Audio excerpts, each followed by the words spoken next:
जय श्री कृष्ण मित्रों, स्वागत है तमारू मित्तल वॉइस चेनल में। आजना विडियो में आपणे सांभळीशुं माघ पूर्णिमा क्यारे छे, स्नान दाननुं मुहूर्त अने महत्व अने पूजा विधि। हिंदू धर्म में माघ पूर्णिमानुं खूब ज महत्व मानवामां आवे छे। माघ पूर्णिमाने माघी पूर्णिमा तरीके पण ओळखवामां आवे छे। धार्मिक मान्यता अनुसार आ दिवसे पवित्र नदीओं में स्नान अने भगवाननी पूजा करवानी इच्छाओं पूर्ण थाय छे अने जीवन में खुशीओ आवे छे। हिंदू धर्म में माघ पूर्णिमानुं खूब ज महत्व मानवामां आवे छे। माघ पूर्णिमाने माघी पूर्णिमा तरीके पण ओळखवामां आवे छे। धार्मिक मान्यता अनुसार आ दिवसे पवित्र नदीओं में स्नान अने भगवाननी पूजा करवानी इच्छाओं पूर्ण थाय छे अने जीवन में खुशी आवे छे। एवं मानवामां आवे छे के आ दिवसे गंगा, यमुना अने सरस्वतीना संगम में स्नान करवाथी पापोनो नाश थाय छे अने मोक्ष थाय छे। आ कारणे अनेक श्रद्धाळुओ आ दिवसे संगम में स्नान करवा जाय छे। आ उपरांत एवी मान्यता छे के आ दिवसे भगवान विष्णु, देवी लक्ष्मी अने भगवान शिवनी पूजा करवाथी सुख समृद्धि आवे छे। आवी स्थितिमां चालो जाणीए कि आ वर्षे माघ पूर्णिमा क्यारे उजववामां आवशे अने साथे स्नाननो शुभ समय अने महत्व शुं छे। हिंदू पंचांग अनुसार महा महीनाना पूर्णिमानी तारीख 11 फेब्रुआरी 2025 ना रोज सांजे 6:55 वाग्याथी शरू थशे अने 12 फेब्रुआरी 2025 ना रोज सांजे 7:25 वाग्ये समाप्त थशे। आ वर्षे 12 फेब्रुआरी 2025 ने बुधवारना रोज माघ पूर्णिमानी उजवणी करवामां आवशे। साथे ज पंचांग मुजब आ दिवसे चंद्रोदयनो समय सांजे 6:32 वाग्यानो छे। तमने जणावी दईए कि शुभ समये स्नान करवुं खास फायदाकारक मानवामां आवे छे। स्नान अने दाननुं महत्व। माघ पूर्णिमाना दिवसे स्नान करवाथी व्यक्तिने विशेष पुण्य प्राप्त थाय छे।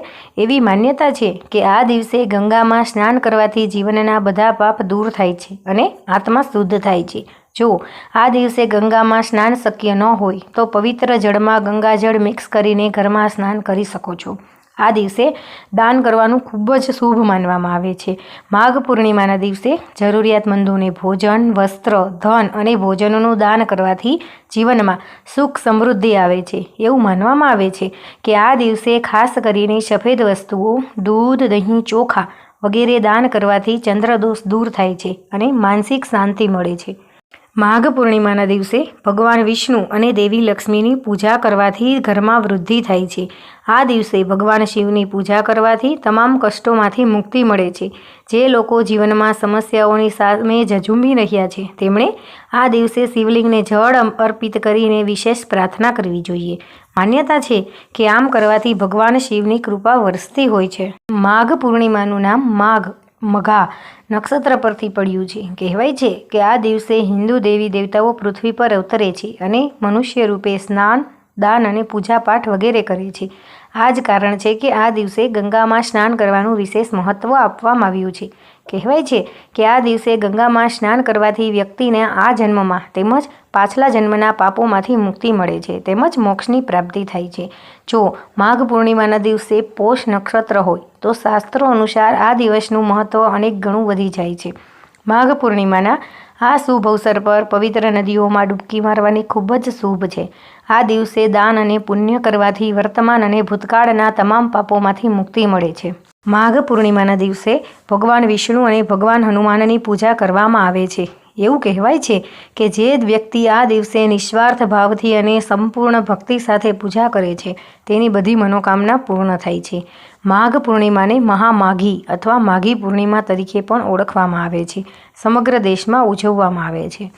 માઘ પૂર્ણિમાનો દિવસ તમારા જીવનમાં સકારાત્મકતા અને ભગવાનના આશીર્વાદ લાવવા માટે ખૂબ જ શુભ દિવસ માનવામાં આવે છે। તો ચાલો જાણીએ આ દિવસે યોગ્ય પૂજા પદ્ધતિ કઈ છે જેને અપનાવીને આપણે આપણા જીવનમાં આ દિવસમાં ફળની અસર વધારી શકીએ। આ દિવસે સવારે વહેલા ઉઠો, પવિત્ર નદીમાં સ્નાન કરો। સ્નાન કર્યા પછી ઓમ નમો નારાયણ મંત્રનો જાપ કરો અને સૂર્ય ભગવાનને અર્ધ્ય ચડાવો। આ ખાસ દિવસે સૂર્યને અર્પિત જળમાં તલનો સમાવેશ કરવો જોઈએ। ભગવાન નારાયણની પૂજા કરો। આ દિવસે પૂજામાં ચરણામૃત, પાન, તિલ, મોલી, રોલી, કુમકુમ, ફળો, ફૂલો, પંચગવ્ય, સુપારી, દુર્વા અને અન્ય વસ્તુઓનો સમાવેશ કરવો જોઈએ। આ દિવસે પૂજા આરતી સાથે પૂર્ણ કરો। જો તમે આ દિવસે ઉપવાસ કરતા હો તો ફળ ખાધા પછી જ આ દિવસે ઉપવાસ કરો। આ દિવસે આરતી કર્યા પછી તમારી ક્ષમતા અનુસાર જરૂરિયાતમંદ બ્રાહ્મણોને દાન આપો. માઘ પૂર્ણિમા સાથે સંબંધિત સૌથી મહત્વપૂર્ણ ધાર્મિક વિધિ અનુસાર આ દિવસે સવારે વહેલા ઉઠી સ્નાન કરવાનું કહેવામાં આવે છે. આ દિવસે સૂર્યોદય પહેલાં સ્નાન કરવાનું વિશેષ મહત્ત્વ જણાય છે. આ દિવસે પવિત્ર સ્નાન કર્યા પછી વ્યક્તિએ ભગવાન વિષ્ણુ, ભગવાન હનુમાન અને તમામ મુખ્ય દેવતાઓની પૂજા કરવી જોઈએ. આ દિવસે ભગવાન વિષ્ણુની પૂજા કરવામાં આવે છે અને ભગવાન સત્યનારાયણના નામ પર વ્રત રાખવામાં આવે છે. આ દિવસે વ્રત રાખનારાઓએ સત્યનારાયણ કથા પર જરૂર સાંભળવી જોઈએ. આ દિવસે ભગવાનને વિવિધ પ્રકારના ભોગ ચડાવવા જોઈએ. આ દિવસની પૂજામાં ભગવાન વિષ્ણુને ફળ, સોપારી, કેળાના પાન, રોલી, મોલી, અગરબત્તી, ચંદનનું તિલક અર્પણ કરવું જોઈએ. આ ઉપરાંત દેશના વિવિધ સત્યનારાયણ મંદિરોમાં પણ આ દિવસે ભવ્ય કાર્યક્રમો કરવામાં આવે છે. સાંજે ચંદ્રને અર્ઘ્ય આપવાની પ્રથા પણ આ દિવસની એક મહત્વપૂર્ણ વિધિ છે. આ દિવસે ભગવદ્ ગીતા અને રામાયણનો પાઠ કરવો પણ ખૂબ જ શુભ માનવામાં આવે છે. માઘ પૂર્ણિમાના દિવસે લોકો પોતાની ક્ષમતા અનુસાર જરૂરિયાતમંદ લોકો માટે દાન કરે છે. તેમને ભોજન કરાવે છે, કપડાનું દાન કરે છે, જરૂરિયાતમંદોને પૈસા આપે છે અને અન્ય જરૂરિયાત વસ્તુઓનું પણ આપે છે. માઘ મહિનામાં તલનું દાન કરવાનું ખૂબ જ ફળદાયી માનવામાં આવે છે. આવી સ્થિતિમાં આ દિવસે પણ તલનું દાન અવશ્ય કરવું જોઈએ. દર વર્ષે માઘ મહિનામાં તીર્થરાજ પ્રયાગમાં માઘ મેળાનું આયોજન કરવામાં આવે છે, જેને કલ્પવાસ તરીકે પણ ઓળખવામાં આવે છે. તેમાં દેશ વિદેશમાં ભક્તો ભાગ લે છે.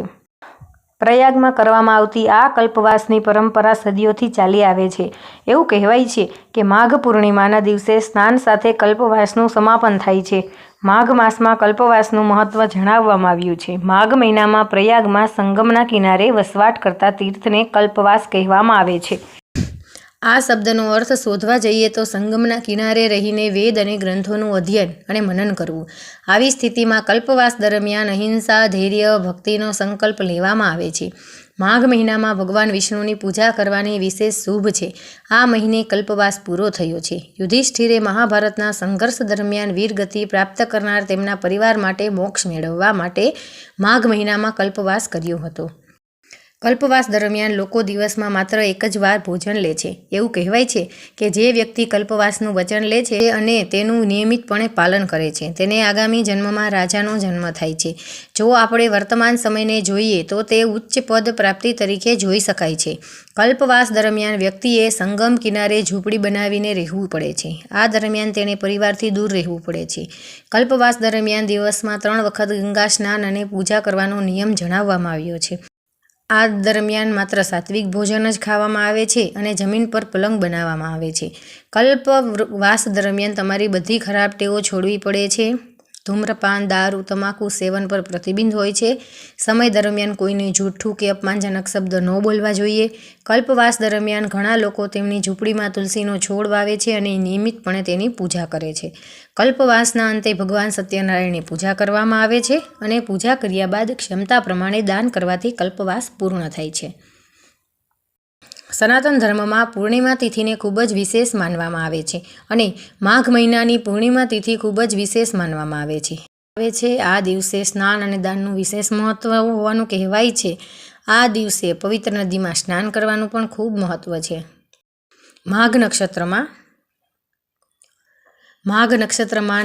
નક્ષત્રના નામ પરથી માઘ પૂર્ણિમાનો ઉદ્ભવ થયો હતો. એવું માનવામાં આવે છે કે માઘ મહિનામાં દેવતાઓ પૃથ્વી પર આવે છે અને માનવ સ્વરૂપ ધારણ કરીને પ્રયાગરાજમાં સ્નાન, દાન અને જપ કરે છે. એટલે માટે કહેવાય છે કે આ દિવસે પ્રયાગરાજમાં ગંગા સ્નાન કરવાથી તમામ મનોકામના પૂર્ણ થાય છે અને મોક્ષની પ્રાપ્તિ થાય છે.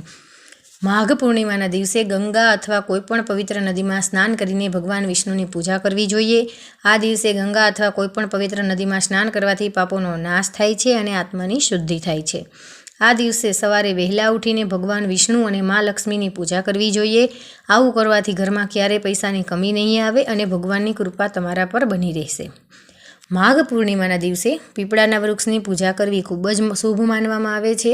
પીપળાના ઝાડના ભગવાન વિષ્ણુનો વાસ માનવામાં આવે છે. માઘ પૂર્ણિમાના દિવસે પીપળાના ઝાડને દૂધ મિશ્રિત જળ અર્પિત કરી અને ઘીનો દીવો કરવો જોઈએ. બુધવારે પૂર્ણિમાના દિવસે બ્રહ્મ મુહૂર્તમાં વહેલી સવારે ઉઠી અને ઘરની સફાઈ કરવી જોઈએ. આ પછી ગંગામાં સ્નાન કરો અથવા પાણીમાં ગંગાનું થોડું પાણી ઉમેરીને સ્નાન કરો. આ પછી ભગવાન સમક્ષ પૂર્ણિમાની વ્રત રાખનારનું વ્રત લો. દેવી લક્ષ્મી અને ભગવાન વિષ્ણુની તસવીર રાખીને વિધિ પ્રમાણે તેમની પૂજા કરો. પૂજા દરમિયાન ભગવાનને ફૂલ, ફળ, મીઠાઈ, પંચામૃત અને નૈવેદ્ય અર્પણ કરો. માઘ પૂર્ણિમાની વ્રત કથા. કાંતિક નગરમાં ધનેશ્વર નામનો બ્રાહ્મણ રહેતો હતો. તે ભિક્ષા લઈને પોતાનું ગુજરાન ચલાવતો હતો. બ્રાહ્મણ અને તેમની પત્નીને કોઈ સંતાન ન હતું. એક દિવસ બ્રાહ્મણની પત્ની ભિક્ષા માંગવા શહેરમાં ગઈ, પરંતુ લોકોએ તેને વંધ્ય કહીને ટોળા માર્યા અને ભિક્ષા આપવાની ના પાડી દીધી. આનાથી તેની ખૂબ જ દુઃખી થઈ ગઈ. ત્યારે કોઈએ તેને 16 દિવસ સુધી મા કાળીનું પૂજન કરવાનું કહ્યું. બ્રાહ્મણ દંપતીએ તમામ નિયમોનું પાલન કર્યું અને 16 દિવસ સુધી મા કાળીનું પૂજન કર્યું. 16મા દિવસે માતા કાળી પ્રસન્ન થયા અને પ્રગટ થયા. બ્રાહ્મણીને ગર્ભવતી થવાનું વરદાન આપ્યું. એ પણ કહ્યું કે તમે પૂર્ણિમાના દિવસે દીવો કરો અને દરેક પૂર્ણિમાએ આ દીવો વધારતા રહો, જ્યાં સુધી આ દીવાની સંખ્યા ઓછામાં ઓછી 32 ન થાય. આ સાથે પતિ પત્ની બંને મળીને પૂર્ણિમાનું વ્રત રાખે છે. બ્રાહ્મણ દંપતીએ માતાની સલાહ મુજબ પૂર્ણિમાના દિવસે દીવો પ્રગટાવવાનું શરૂ કર્યું અને બંનેએ પૂર્ણિમાના ઉપવાસ શરૂ કર્યા. બ્રાહ્મણી પણ ગર્ભવતી થઈ અને થોડા સમય પછી તેણે એક પુત્રને જન્મ આપ્યો, જેનું નામ દેવદાસ હતું. પણ દેવદાસ અલ્પજીવી હતો. જ્યારે દેવદાસ મોટો થયો ત્યારે તેને કાશી તેના મામા પાસે ભણવા મોકલવામાં આવ્યો. કાશીમાં બંને સાથે અકસ્માત થયો, જેના કારણે દેવદાસે છેતરપિંડીથી લગ્ન કર્યા. થોડા સમય પછી કાલ તેને પ્રાણ લેવા આવ્યો, પરંતુ બ્રાહ્મણ દંપતીએ તે દિવસે પોતાના પુત્ર માટે પૂર્ણિમાનું વ્રત રાખ્યું હતું, જેના કારણે કાલ કંઈ પણ કરવા ઈચ્છવા છતાં પણ તેને નુકસાન ન પહોંચાડી શક્યો અને તેને જીવનની ભેટ મળી. આ રીતે પૂર્ણિમાના દિવસે વ્રત કરવાથી વ્યક્તિની બધી પરેશાનીઓમાંથી મુક્તિ મળે છે અને બધી મનોકામના પૂર્ણ થાય છે. તો મિત્રો, તમને આ વિડીયો પસંદ આવ્યો હોય તો આપણી ચેનલ મિત્તલ વોઇસને લાઇક કરો, શેર કરો અને સબસ્ક્રાઈબ કરો. જય શ્રી કૃષ્ણ.